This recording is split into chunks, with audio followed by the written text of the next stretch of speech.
The 2025 NBA trade deadline is officially in the books. The Sixers did make some moves, trading away some players, getting some players, trading away draft picks, and also getting some picks. So the question is, was it a successful deadline? We'll give an answer to that, break it down a bit more from a financial perspective, and talk about where the future draft assets lie for the Sixers. We'll get into it all, but welcome into Philly Take with RB.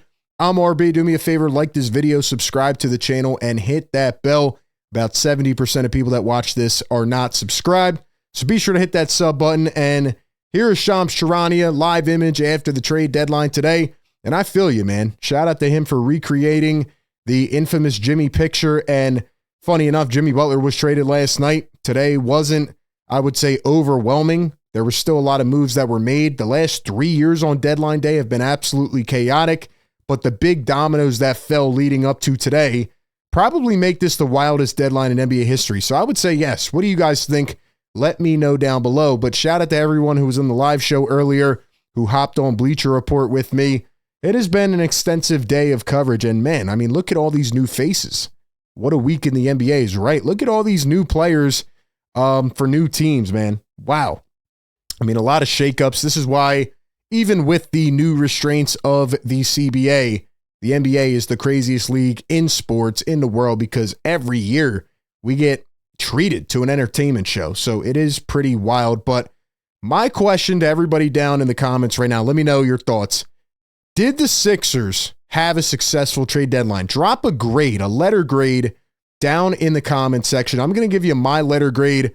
But before I do that, I got to give a shout out to our great sponsor of today's video, National University. National University is a nonprofit accredited university offering flexible online schooling programs. If you're someone who's out there trying to balance work, life, and school, maybe even with the chaos of the trade deadline, NU is perfect for you because they offer 4 and 8 week online courses and allow you to start sooner while finishing faster. They offer 150-degree programs, credentials, and certificates. And most importantly, they understand that when you start or return to higher ed, you're not just a student, but a parent, caretaker, employee, and more.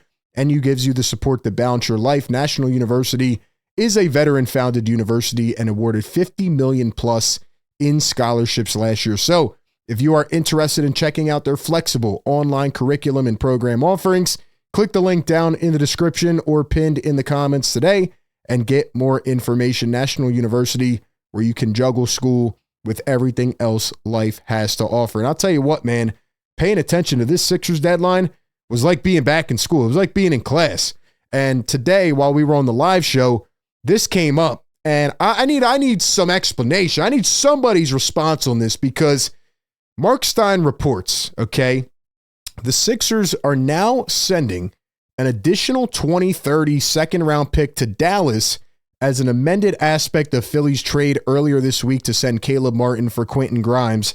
And he says Caleb Martin has been sidelined with a recent hip injury and was said to be nearing a return. But after consultation between both teams in the league office, Philly agreed to send an additional second rounder. And he elaborates on that, saying that it'll be a 2030 second rounder to Dallas for Quentin Grimes and a 2025 second back to Philly. And he says that league sources say Dallas did not have long-term concern about the right hip sprain, but a modification to the original trade was made.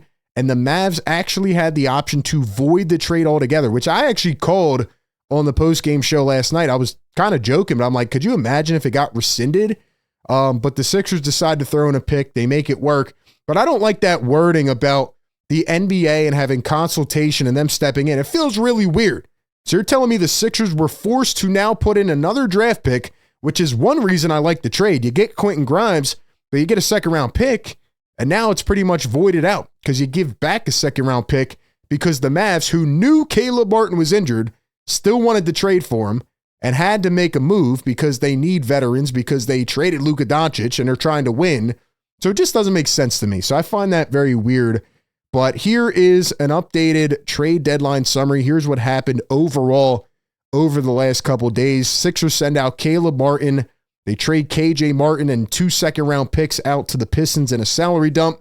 We talked about that already. Do not like that move.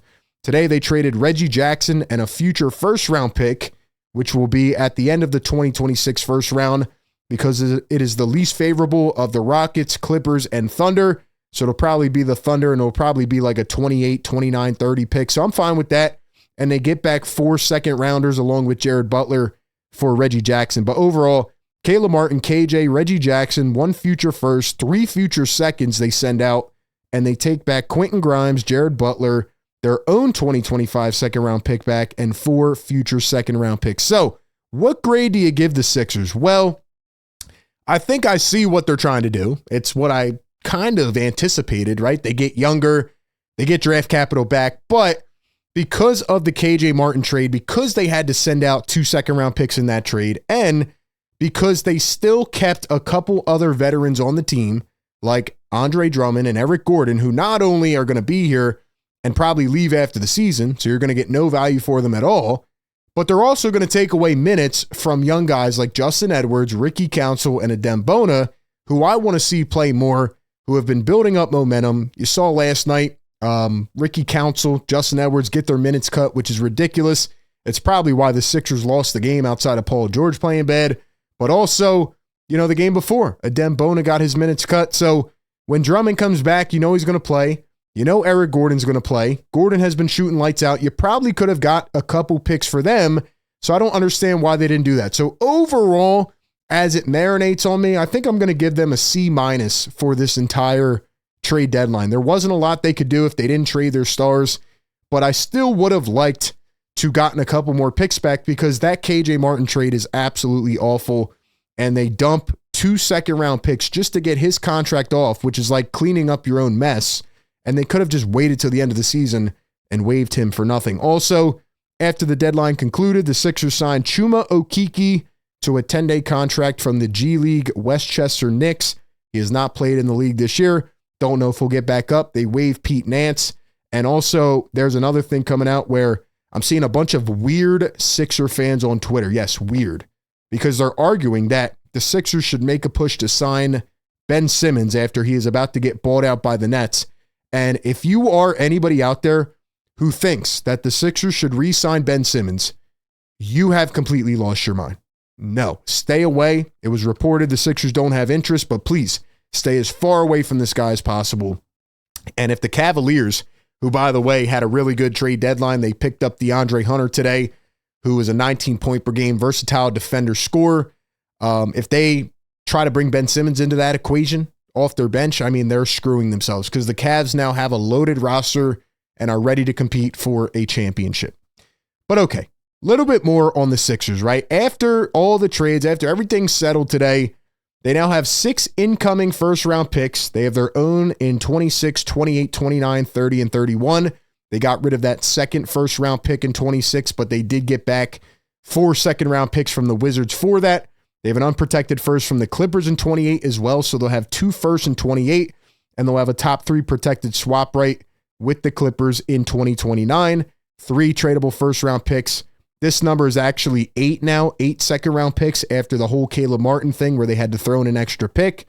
And they have 2 outgoing first-round picks, top 6 protected to OKC this year, and a top 8 protected to Brooklyn in 2027. So what I'm thinking about this Sixers team is, again, they're 1 foot in, 1 foot out, right? Like, they're still going to try to win games this year. They're still going to try to, get into the play-in, I guess, and see what happens.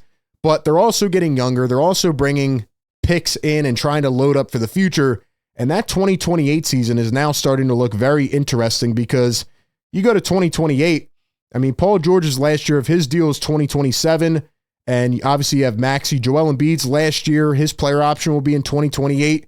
Sixers will have a first-round pick from themselves. They'll have a first-rounder via the Clippers. If the Clippers start to play bad, what if they go downhill? That could be like a top 5 pick. And they have second-round picks in 28. So are they doomed the next 3 years? No, but I think they're going to try to sell the idea of Joel, Paul George, Maxey, McCain, etc. They kept around some of the vets. It's frustrating because they had kind of a skeleton this past offseason, just Embiid, just Maxey, and they gave all the cap space to Paul George, which at the time, we thought, all right, if Joel's healthy, if Maxey's healthy, you bring in PG, he does what he did last year, you may be able to get over the hump. But Joel has been injured all year. Paul George has been injured. He hasn't played the same, and the rest of the roster is very old, and Nick Nurse refuses to play young guys. So It's just frustrating to see when you look at all the roster spots they had, and this is where they are right now. They're 20-30 through 50 games. So you look at the Sixers right now, this was simply a trade deadline to get younger and also duck the tax. 170.8 is the luxury tax line. They're at 167.6 now after the KJ Martin trade is complete. So for the third year in a row, they duck the tax and they keep around some guys, and they're out of the first apron and all that, but it doesn't matter now because they're just going to play out the rest of the year. They're not going to be bad enough to get that top 6, but they're not probably going to be good enough to contend in the playoffs. Maybe they'll play the Cavs or Celtics in the first round if they can get out of the play-in. Here's all the picks updated that they have moving forward. So again, they're starting to build up some more draft capital, which is nice, but it feels like ultimately we would be headed in a couple years towards a reset, whether that's getting rid of PG, Embiid. I don't know if you can get off those contracts. I feel like maybe this deadline was the only time. If you wanted to, you could really get off the PG contract, but it feels like they're going to try to keep running this back until it works. It's kind of like, continuing to try to start up a car where the battery's dead, and you don't take it to the shop. So look, man, at the end of the day, I think the Sixers did what they could without trading their stars in this deadline. I don't like dumping off picks, but they're trying to build for the future. They need to hit on some players in the draft. And it seems like for the rest of the season, it just is what it is, So I would give them probably a C- for this trade deadline. And I'm excited to see what Jared Butler can do. Very nice, young, promising player, former national champion. And obviously Quentin Grimes, who can maybe fit in at that 2 guard for the future alongside Maxey. Give me your thoughts down below. Appreciate everybody for tapping in. Be sure to like, comment, and subscribe. That being said, I'll catch you on the next one. Peace.